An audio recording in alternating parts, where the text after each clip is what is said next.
Be your own Einstein. अपने Einstein खुद ही बने। हेलो फ्रेंड्स, मैं हूं Sanjeev Jain and this is a story about the life of Albert Einstein.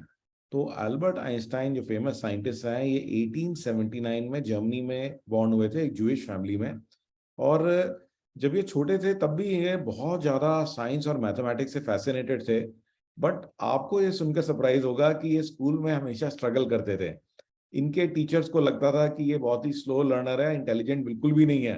Okay, but despite these challenges Einstein ने जो है कभी भी अपना जो है जो साइंस और मैथमेटिक्स के प्रति जो उनका लगाव है उसको कभी छोड़ा नहीं। इनफैक्ट 1895 में इनकी फैमिली जो है स्विट्जरलैंड मूव हो गई और वहाँ पे उन्होंने हाई स्कूल भी अटेंड किया और लेटर ऑन यूनिवर्सिटी भी अटेंड करी। और यूनिवर्सिटी के अंदर में इन्होंने मैथमेटिक्स, फिजिक्स, एस्ट्रोनॉमी ये सारा कुछ सीखा। बट इन्होंने ये रियलाइज किया कि जो टीचिंग मेथड्स हैं वो इनको सूटेबल नहीं लगे, वो बड़े अनइंस्पायरिंग और बड़े ही बोरिंग लगे। और ऑफन जो है ये क्लासेस को स्किप करते थे और अपना जो टाइम है ये सारे साइंटिफिक आर्टिकल्स को पढ़ने में लगाते थे। तो डिस्पाइट इन सारी डिफिकल्टीज के, जबकि इतने खुश नहीं थे ये, तो ये ग्रेजुएट तो हो गए और इन्होंने डिग्री भी ली फिजिक्स और मैथमेटिक्स में। और इनफैक्ट इन्होंने नौकरी ली as a patent clerk in Bern, Switzerland. तो जब इन्होंने नौकरी ली पेटेंट ऑफिस के अंदर में, तो इनको बहुत सारे नए आइडियाज के बारे में पता लगा कि लोग नए नए पेटेंट फाइल करते थे।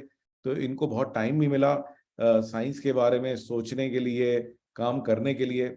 और तब जाकर के इन्होंने 1905 के अंदर बहुत सारे पेपर लिखे अब and made his contributions to the world of science. और इसी के अंदर में इन्होंने इन्हीं पेपर्स के अंदर में जो special rule theory of special relativity जो है ये इन्होंने पहली बार शेयर करी। And this completely change the world as we know it. तो आपको ध्यान होगा इनकी बड़ी फेमस इक्वेशन है E is equal to MC square. And not only इनको जर्मनी के अंदर में, वर्ल्ड वाइड इनको बहुत ही ज्यादा रिकग्निशन मिली। And till date everyone knows everything about Einstein. But इनकी जो कहानी है ना, ये अगर आप एक्चुअल में और डिटेल में पढ़ोगे तो आप देखोगे कि इन्होंने बहुत सारे ऑब्स्टिकल्स, बहुत सारे चैलेंजेस को एक्चुअली ओवरकम किया। तो शुरुआत में इनके टीचर्स ने इनको डिक्लेयर कर दिया था कि ये बंदा बिल्कुल भी अनइंटेलिजेंट है, बहुत ही स्लो लर्नर है, कभी भी सीख नहीं पाएगा। तो हमारे को जो है जो भी चीज़ आपको पसंद है, तो whatever you really love doing, तो डोंट वरी इवन अगर दूसरे लोग कुछ भी कहते हैं, तो go with complete determination, no matter लोग क्या कह रहे हैं, क्या ऑब्स्टिकल्स आप फेस कर रहे हो।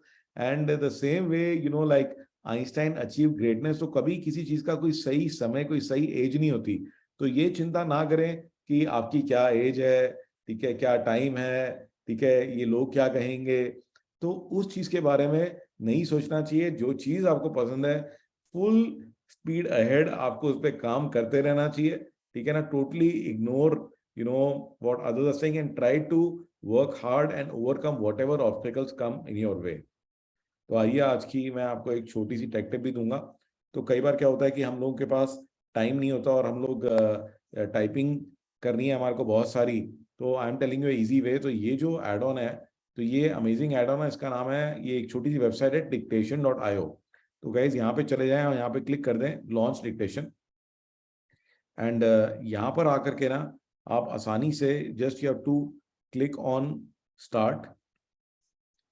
as you will see friends that whatever I am saying will get typed automatically. Okay, तो यहाँ जो कुछ भी आप बोलोगे, जो कुछ भी आप बोलोगे वो अपने आप से टाइप होना शुरू हो जाएगा। तो यहाँ से आप लैंग्वेजेस भी सेलेक्ट कर सकते हो, जैसे अभी इंग्लिश इंडिया है। So now whatever I say will get typed automatically, and as you can see that this is very fast and very accurate. So now you can see that whatever I've said, it has come. And in the same way, my hands are free, so you can speak as much as you want, and it will type everything for you. And when you are done, you can just simply press the stop button.